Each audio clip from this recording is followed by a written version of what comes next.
עוד לא.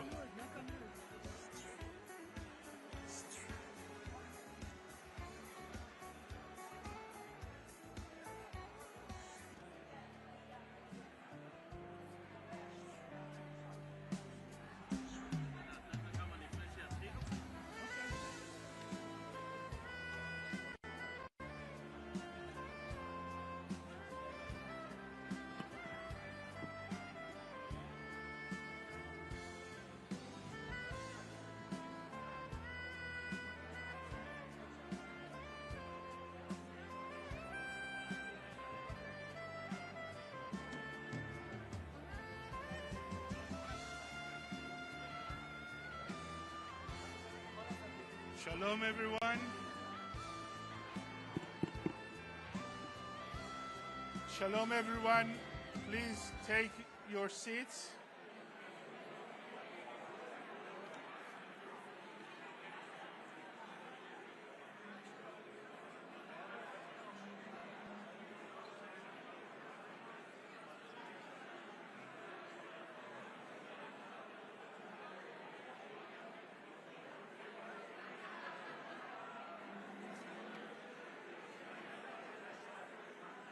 נדב, זה שם. נדב, זה שם. הכיסא שלו שם.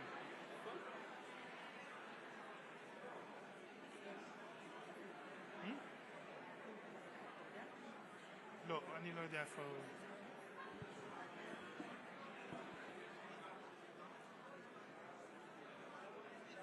Hello, everybody. Please take your seats. We want to start in just a few minutes.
Shalom, everyone.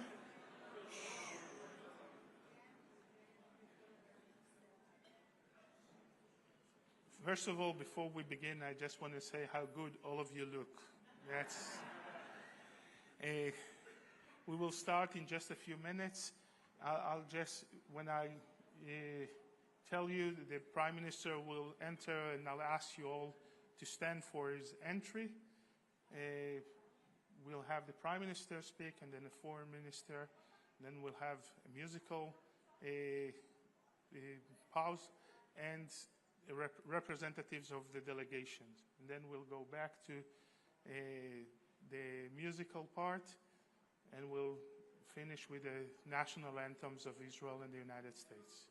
Okay, so we'll wait just for the cue that the Prime Minister is ready, and we'll start in 2 or 3 minutes. Thank you.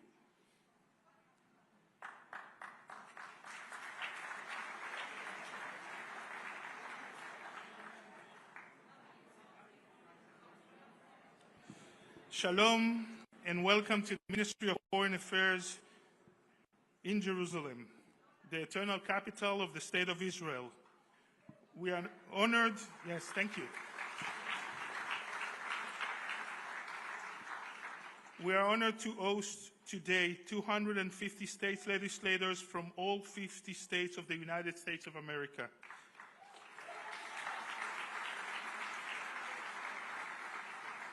who have come to Israel as part of the unique and historic 50-state One Israel delegation. May I kindly ask everyone to rise as we welcome the Prime Minister of the State of Israel, His Excellency Mr. Benjamin Netanyahu, and the Foreign Minister of the State of Israel, His Excellency Mr. Gideon Saar.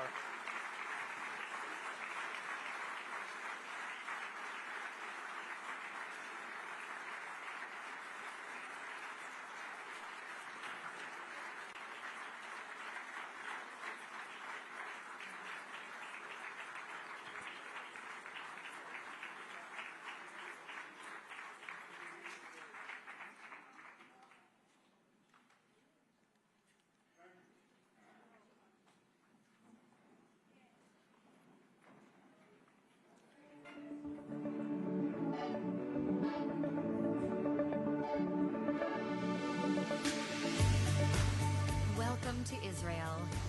We are thrilled to have you here as part of the 50 States One Israel delegation. During your week in Israel, you will meet with our national leaders, including the Prime Minister, the President, the Minister of Foreign Affairs, and more. You will explore the rich culture and history of Jerusalem, honor the past at Yad Vashem, and see the resilience of communities in the Gaza envelope. You'll also experience the vibrant life of Tel Aviv and discover Israel's groundbreaking innovation.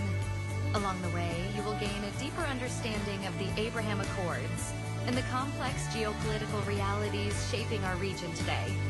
Thank you for being part of this historic journey. Together, we strengthen the bond between Israel and the United States. Welcome to Israel.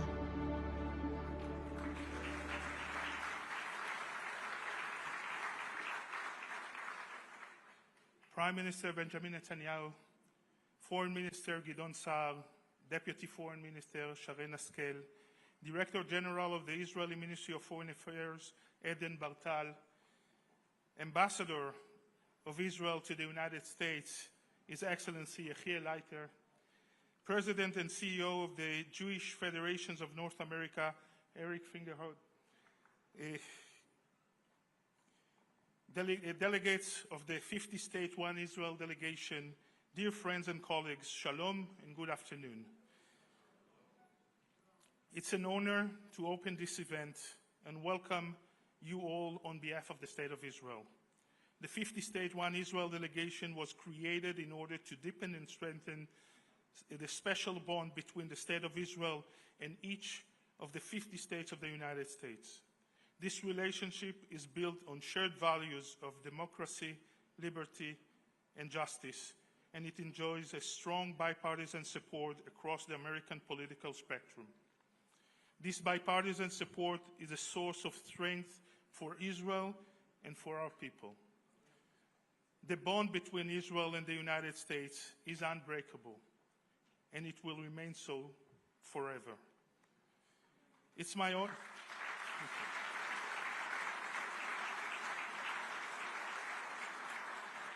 It is my honor to invite to the stage the Prime Minister of the State of Israel, His Excellency Mr. Benjamin Netanyahu.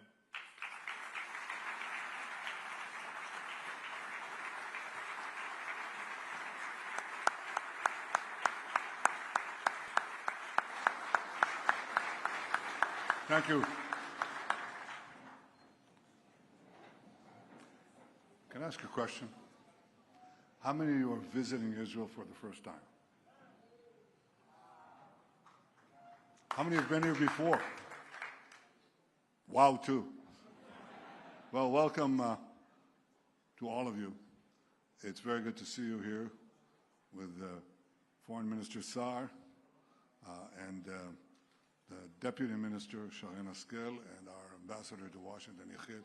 Stand up. Look at this man. Look at this man. Look at him.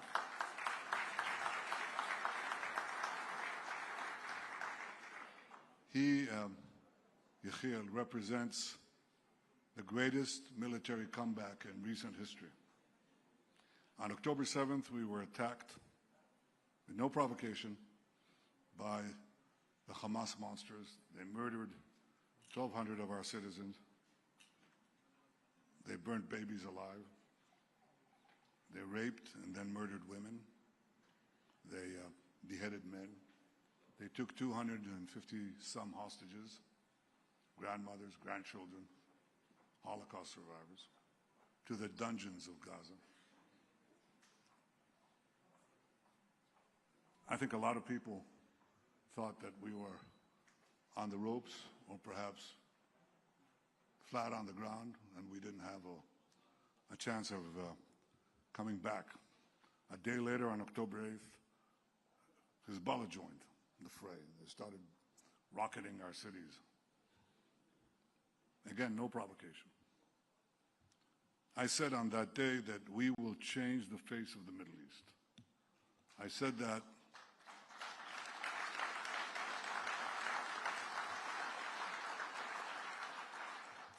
that because it was clear to me from day one that we weren't just fighting Hamas. We were fighting the Iran axis that consisted of Iran, Hamas, Hezbollah, the Houthis, the three H's, and a few others in between. And while we would start with Hamas, we'd have to eventually reach the patron, and in one ear or the other, all the elements of this terror axis. This is what we proceeded to do, first by striking hard at Hamas, then when their main forces, main organized military forces, were obliterated, we went to the north. I hope none of you have beepers.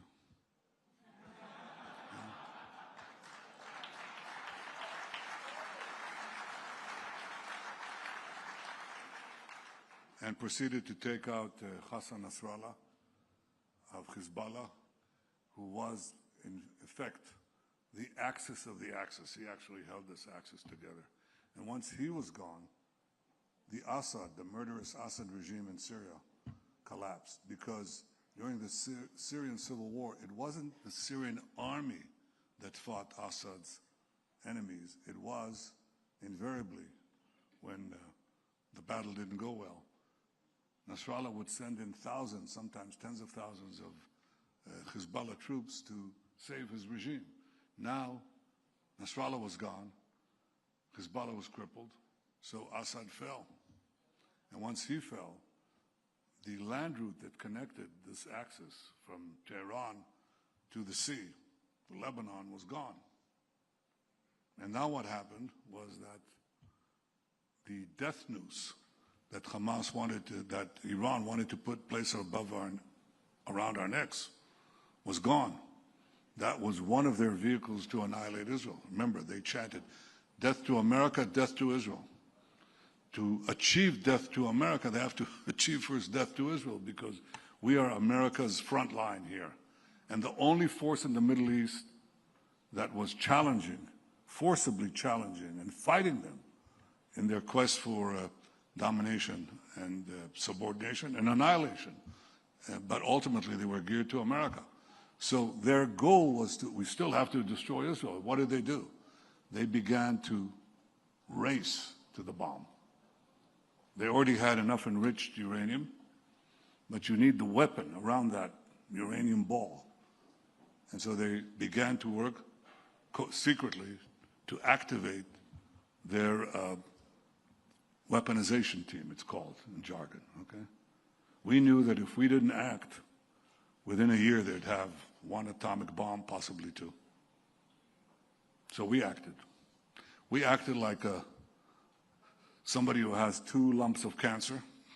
One lump is the atomic cancer, the specter of atomic bombs, and the second one is the specter of 20,000 ballistic missiles, 1-ton ballistic missiles that fall Mach 6 to Mach 8, right from the sky. And they destroy everything that they touch. 20,000 of those in a state the size of New Jersey. Right, bigger than Rhode Island, bigger than Rhode Island. But that's it, you know. Well, that's equivalent to 2 nuclear bombs. So we had to act. If we didn't act, we'd die. And with us die the whole story, the 3.5 millennia story of the Jewish people. And of course, if you do act, you know, it might come back. That's what happens with cancer. But if you don't act, you're not going to be here. So we acted with the just incredible help of President Trump and those brave pilots of the United States.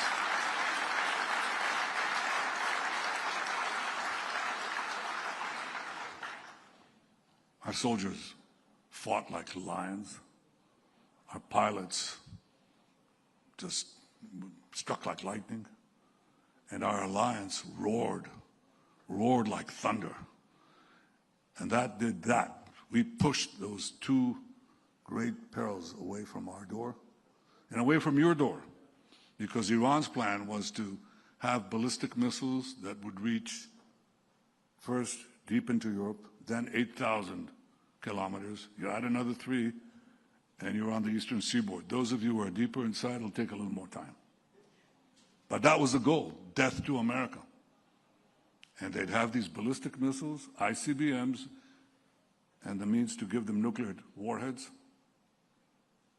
You're all under the gun. So we were fighting not only our enemies, we were fighting your enemies. And now we're circling back to Gaza to finish the job where it all began. There's still some strongholds that we have to take apart. They're holding our hostages. We are committed with America to release all the hostages, the living and the dead. And we're not going to compromise on it, nor will we compromise.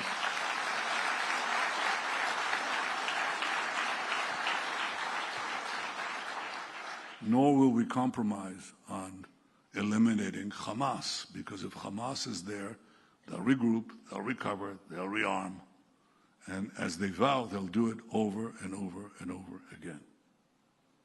So this is where we are right now, on the verge of entering Gaza and defeating Hamas and liberating our hostages. This has not been easy, not for our brave soldiers, not for our brave Israeli public, but they withstood it no less effectively than the British people stood up in the Blitz. That's exactly what we had. But we also enjoyed the support of the United States. We enjoyed the support, and we enjoyed your support. You're the biggest delegation of legislators that have ever come to Israel, and I thank you for coming here to stand up with Israel.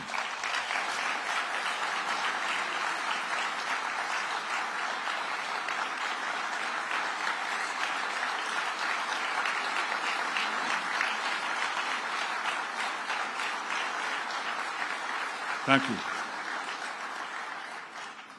Democrats and Republicans alike, we value and cherish your support. And there is an active effort to erode it. That effort to besiege Israel, not isolated as much as besiege Israel. That is orchestrated by the same forces that supported Iran. Iran's effort to put a military siege on us and ultimately choke us. We were able to break loose from that siege, and we will have to do several things to break loose from this siege that is organized by a few states. One is China, and the other is Qatar. And they are organizing an attack on Israel legitimacy in the social media of the Western world and the United States. We will have to counter it, and we will counter it with our own efforts. I think that's rule number one. The second thing is something that they can do uniquely in Western Europe. Western Europe has large Islamist minorities. They're vocal. Many of them are politically motivated. They align with Hamas. They align with Iran. They pressure the governments of Western Europe, many of whom are kindly disposed to Israel, but they see that they're being overtaken, really, by campaigns of violent protest and constant intimidation. And so they fall into this siege. And we can break this siege. I just said this in another meeting, and they said, oh, Israel is isolated. Israel can't break out of the siege. No, I said we will. Some of them have stopped weapon component shipments. Can we get out of this? Yes, we can. We're pretty good at producing weapons. Like intelligence, we share both with the United States. A good chunk of your intel.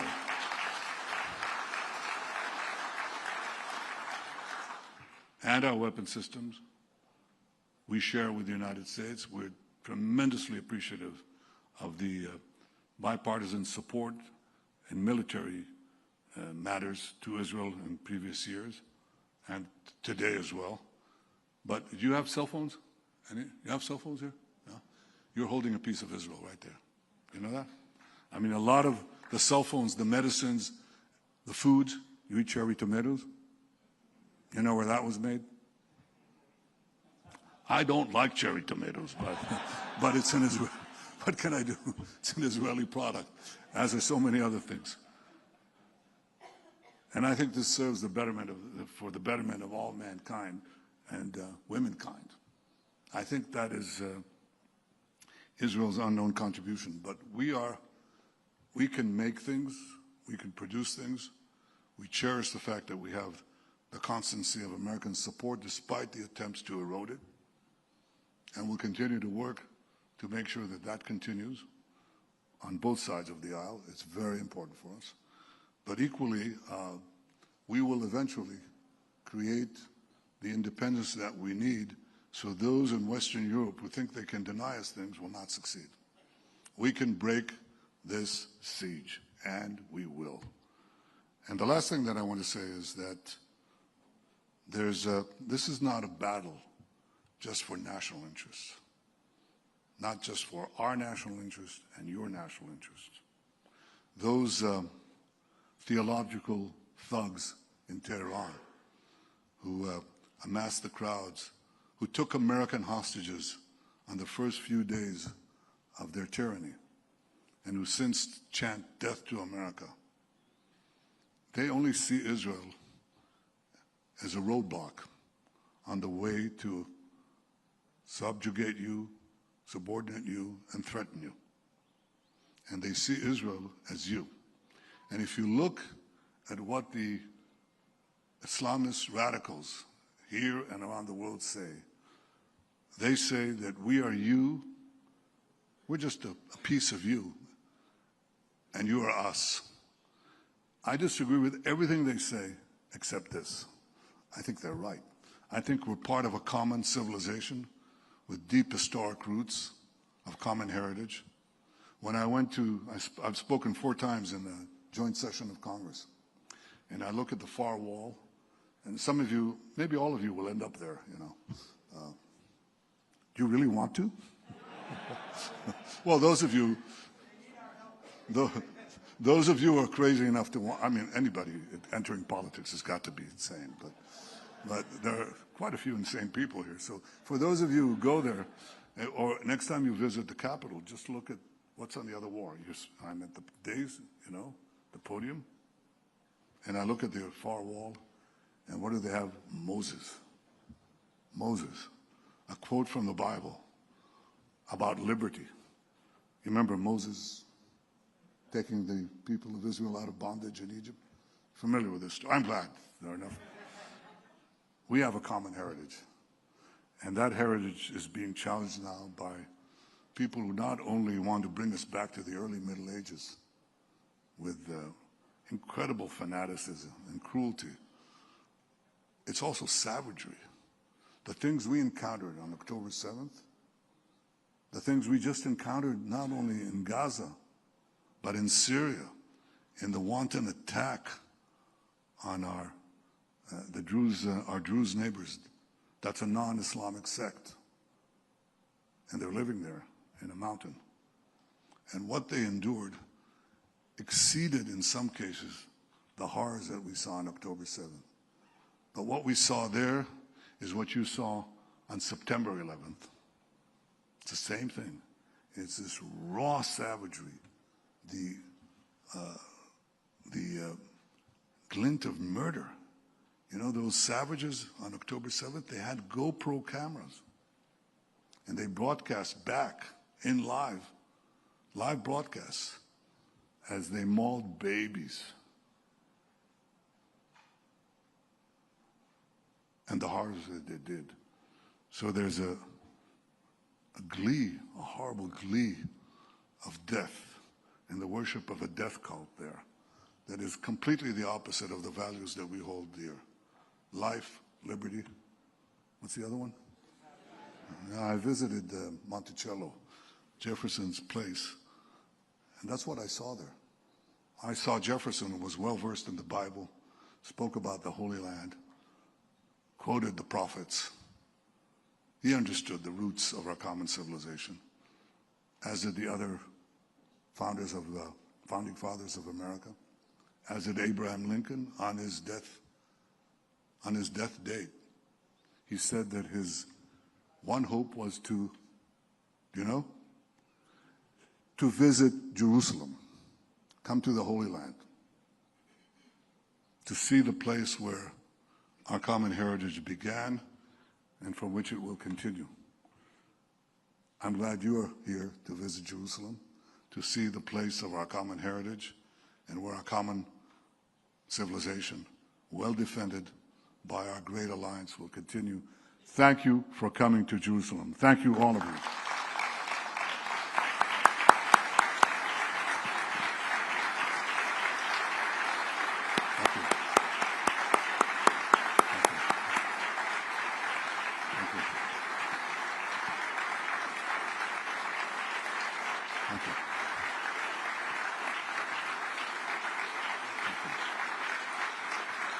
Thank you.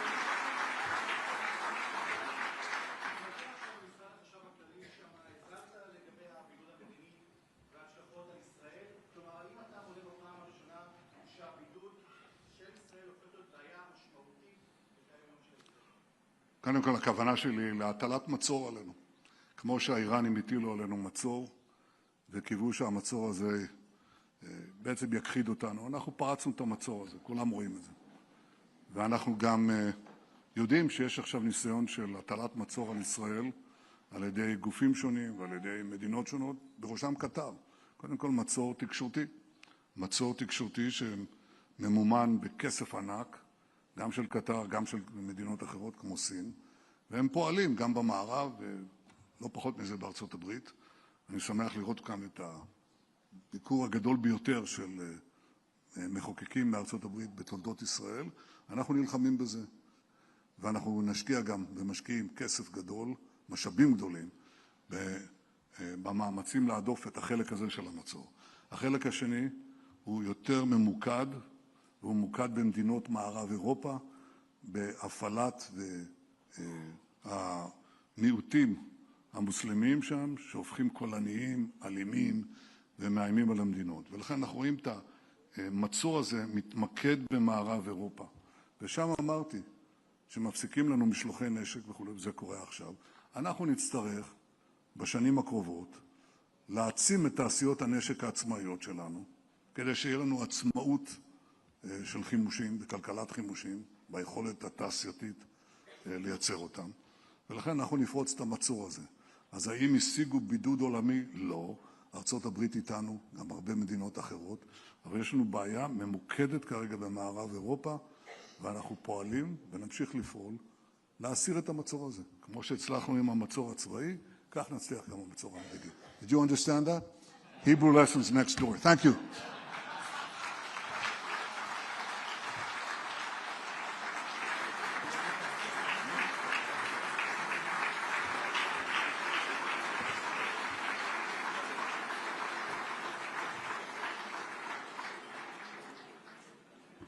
Please be seated. Thank you, Prime Minister. It is now my privilege to invite the Minister of Foreign Affairs of the State of Israel, His Excellency Mr. Gideon Saar, to deliver his remarks.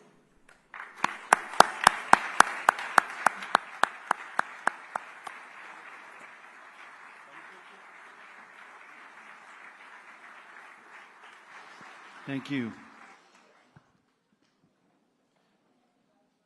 Deputy Minister Sharon Askel, Ambassador Yechiel Leiter, distinguished legislators from all 50 states, welcome, ladies and gentlemen. I want to begin by thanking you all for coming on this special visit. As we saw, for many of you, this is your first time here. Welcome to Israel. Welcome to Jerusalem, our eternal capital. 250 state legislators from 50 states, Republicans and Democrats. This extraordinary delegation is a testament to the depth of the bond between our nations. It's a living expression of our grand alliance.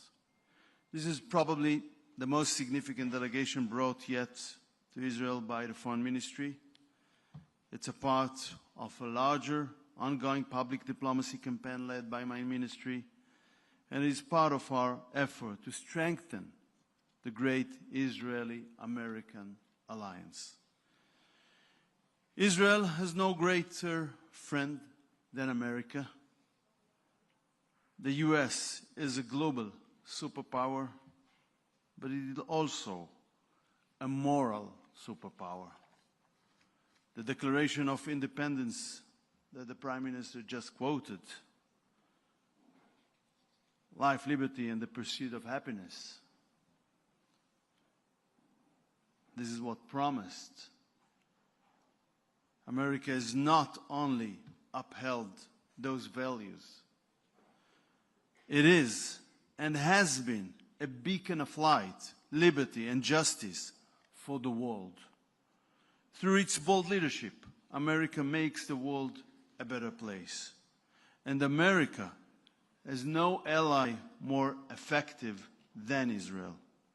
The alliance between our nations safeguards American national security interests. Israel is the only democracy in the Middle East, until now. From day one, and for 77 years already, it has been battling, we have been battling for our existence. We fought long and hard against the most radical and extremist enemies. Enemies of the United States too. Enemies that threaten our shared values. There is no better way for America to protect its values and interests in our region than its close partnership with Israel. This partnership was supremely demonstrated in our joint operation against Iran's nuclear facilities in June. Together, we prevented the world's most dangerous regime from obtaining the world's most dangerous weapon.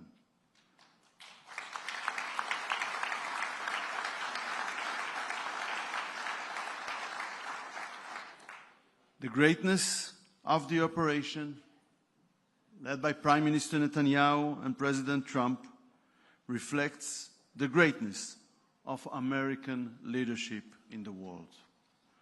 Ladies and gentlemen, we are witnessing a coordinated global effort against Israel today. The Prime Minister had described that.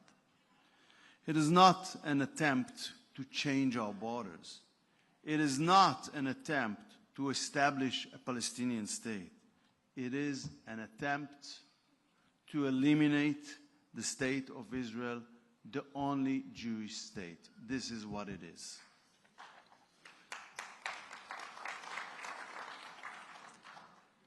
Since Israel's birth, our enemies tried to eliminate us through different military means, wars, and terror from all kinds. All of these efforts failed time and again. When they met the iron will of the Jewish people to defend ourselves, to ensure our own existence, when military means failed, our enemies developed new tools.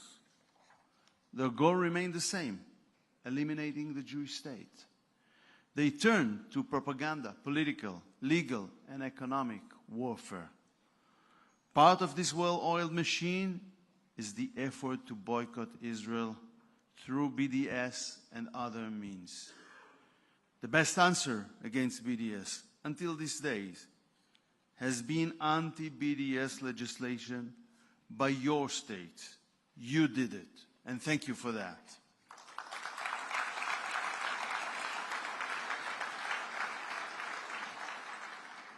But now we are witnessing a new wave, a stronger wave, an increased use of this tool. Israel can defend itself by itself on the battlefield. We demonstrated that time and again. But we need your assistance in the fierce battle of delegitimization. The boycotters must be boycotted.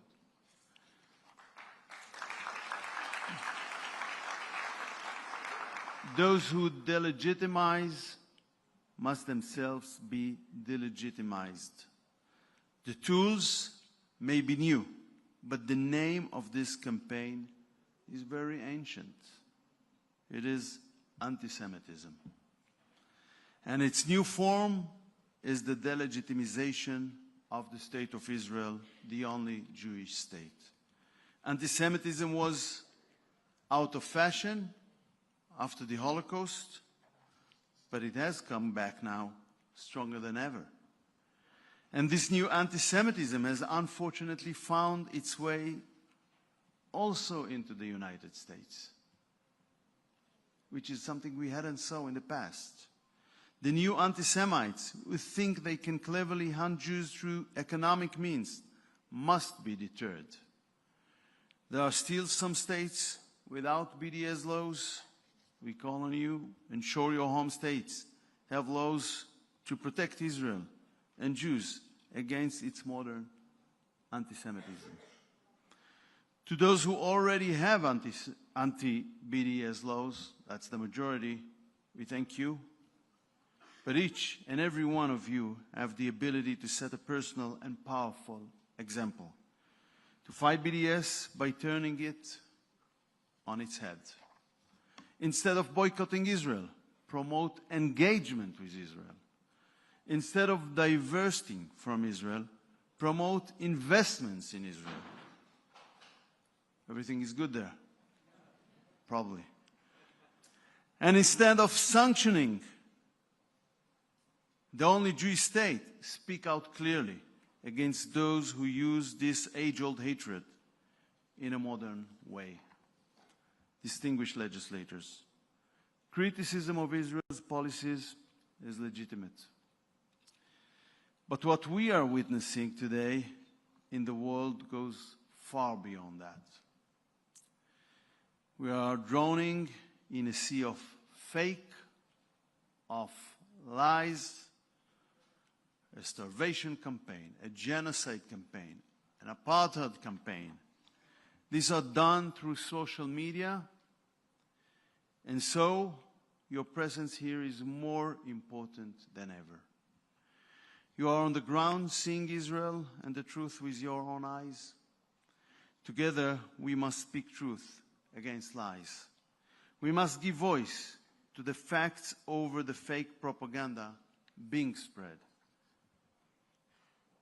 I want to pay my condolences for the horrific murder of Charlie Kirk. He was a great friend of Israel. He helped us a lot. He understood that our battles are linked, that our fight for freedom, truth, and our civilization is basically one. It must be clearly stated, political violence has no place in our societies.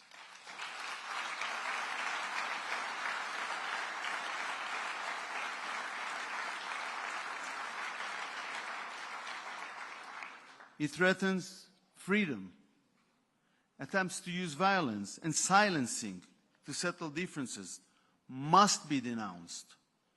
This phenomenon uses harassment, threats, and attempts to bully and scare political opponents into silence.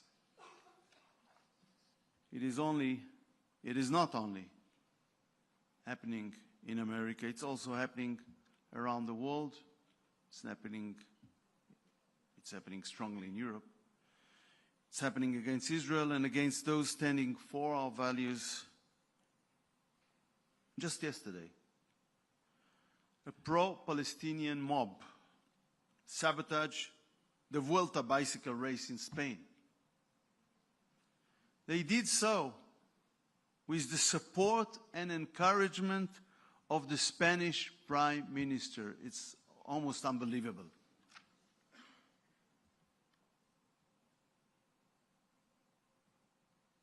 Mr. Sanchez and his communist ministers encouraged violence and praised those who did it also afterwards. It happened just days after he expressed regrets at lacking an atomic bomb to stop Israel.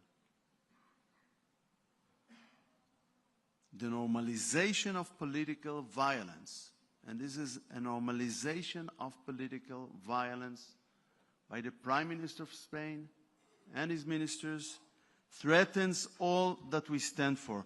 It must end now.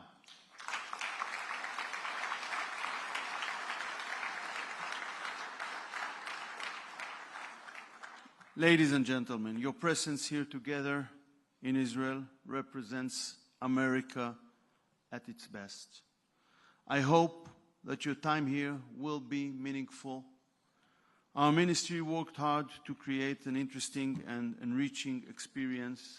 I want to thank the dedicated workers in the foreign ministry who made this special visit possible. I especially want to thank our North American division headed by Lior Hayat. Thank you.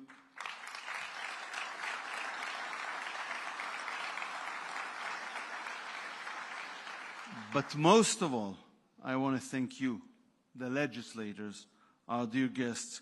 We are counting on your support. We are counting on your friendship, partnership, and leadership. We look forward to taking our great alliance to new heights. God bless America. God bless Israel. And as we approach the Jewish New Year, I wish you all a Happy New Year. Shana Tova.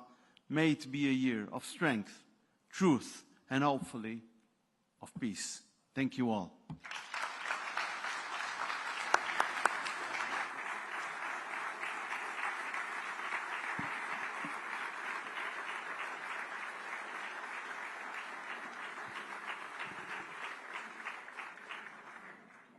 Thank you very much, Foreign Minister Saar. Now I'm pleased to invite to the stage one of Israel's beloved singers, David Ao.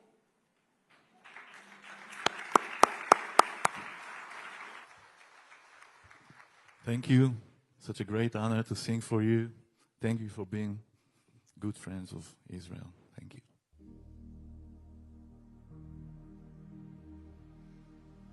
Amazing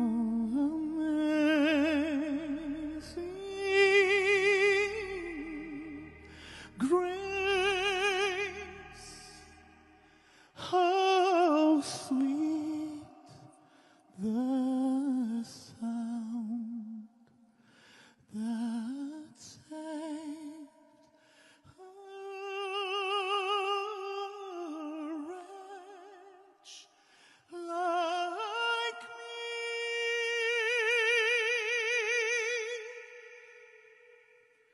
I once was lost, but now I'm found. Was blind, but now I see.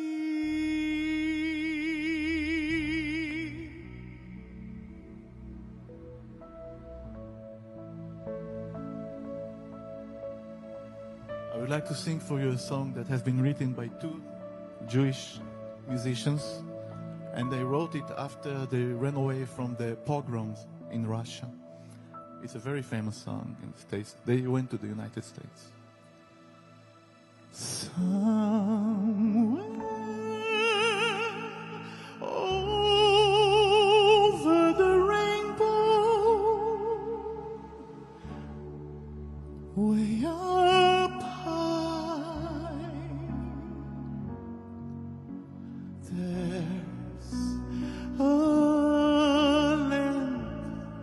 that I heard of once in a lullaby. Somewhere over the rainbow, skies are blue, and the dreams that you dare to dream really do come true. Would you join me? Someday I wish upon a star and wake up where the clouds are far behind me, where troubles melt like lemon drops away above the chimney tops. That's where you'll find me.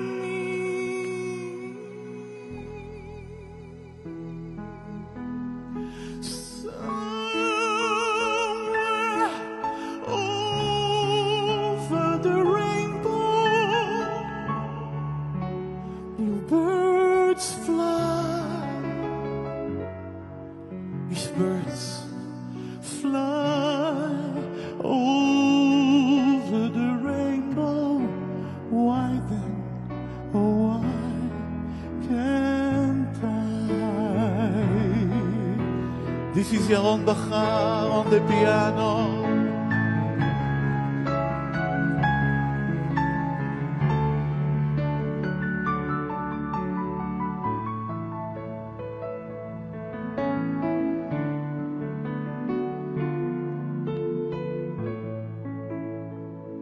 Together with me. 1,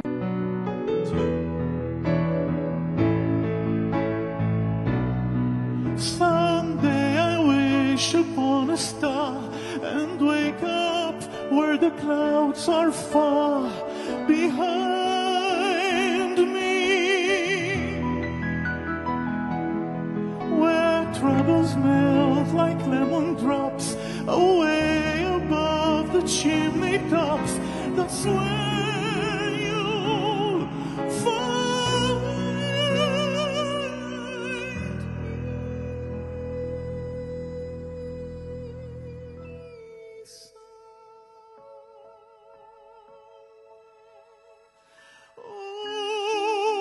Over the rainbow, bluebirds fly. If birds fly over the rainbow, why then, oh why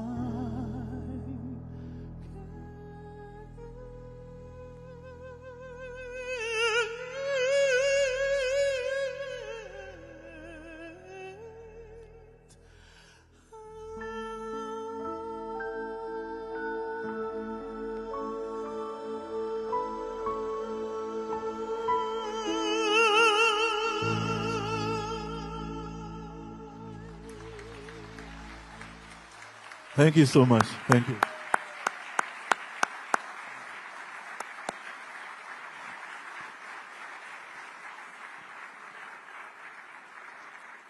Wow. Thank you, David. It's now my pleasure to invite the representatives of the 50 States, One Israel delegation to deliver their remarks on behalf of the entire delegation. Lieutenant Governor of the great state of North Dakota, Michelle Stranden, and State Senator from the great state of Florida, Lori Berman. Thank you.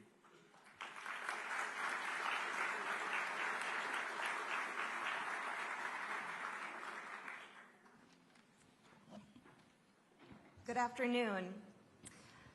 Prime Minister Netanyahu, Minister of Foreign Affairs, Israeli dignitaries, and my fellow American officials, thank you for the opportunity to address you today. It's truly an honor.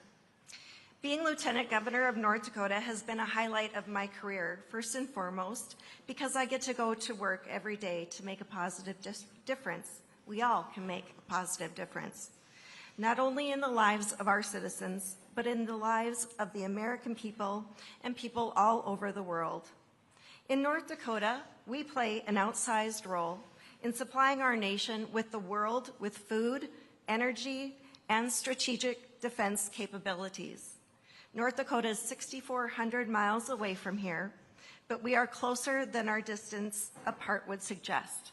What happens in Israel affects what happens right in our own backyard. We pay attention to Israel. More importantly, we in North Dakota and all of us here stand with Israel.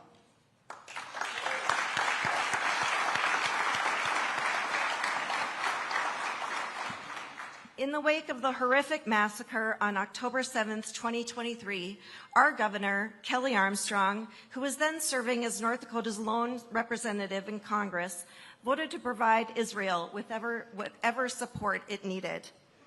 At the same time, I was serving in the North Dakota House of Representatives when we overwhelmingly approved a resolution affirming our support for the State of Israel and our unwavering commitment to its welfare, security, and survival. We recognized Israel's right to act decisively and unilaterally in self-defense to eliminate Hamas terrorist organization. And we resolved to support not only the people of Israel, but to ensure that Jewish Americans, like all Americans, are treated with dignity and respect. We wanted to let them know that we stand with the Jewish people.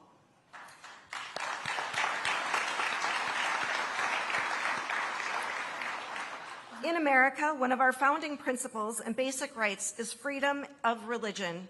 It's enshrined in the First Amendment of our Constitution, and it is protected through the courageous service of our military soldiers who defend our freedom. While we have no official state religion, it's worth noting that our nation's historical and cultural development have been heavily influenced by our Judeo-Christian thought, all the way back to our founding fathers and our nation's motto, "In God we trust."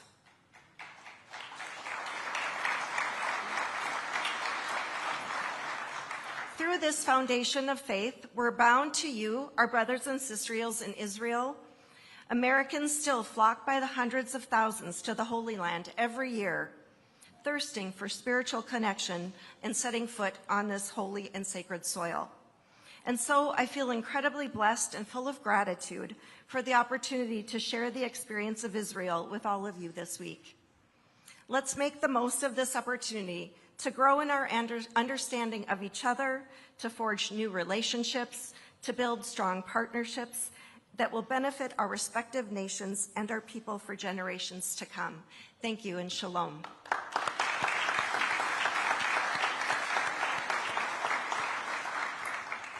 Thank you. Mr. Prime Minister, Minister of Foreign Affairs, fellow legislators, and distinguished guests, it is an honor to be with you in the land of Israel. I know that all of us are deeply grateful to the State of Israel for organizing this 50-state delegation, and I ask you to join me in giving them a hand for that.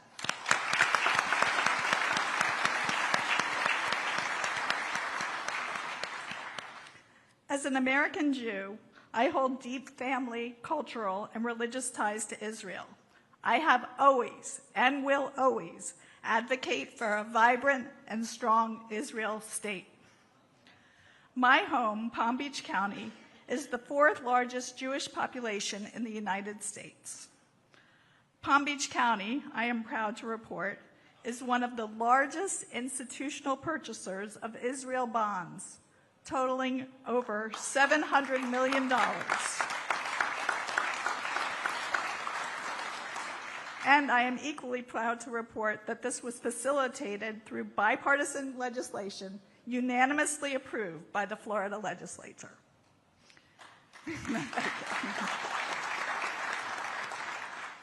There is no more important time for us to be in Israel than now. A recurring theme that we hear back home was crystallized in a recent headline in the Wall Street Journal. Israel is winning the war, but losing the world. My hope is that this mission will equip all of us as opinion leaders with the tools and perspective to address this concern.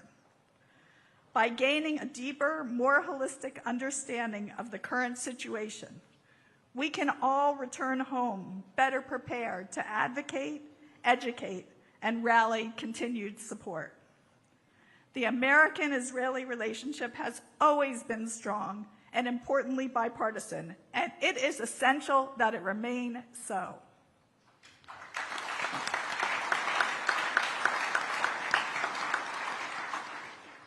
As we mark the convergence of three significant events, the 5th anniversary of the Abraham Accords, the upcoming 2nd anniversary of the horrific October 7th attack, and the arrival of the Jewish High Holy Days, let us come together in hope and prayer for the safe return of the hostages, for an end to war, and for shalom, peace. Long live the people of Israel. Am Yisrael Chai.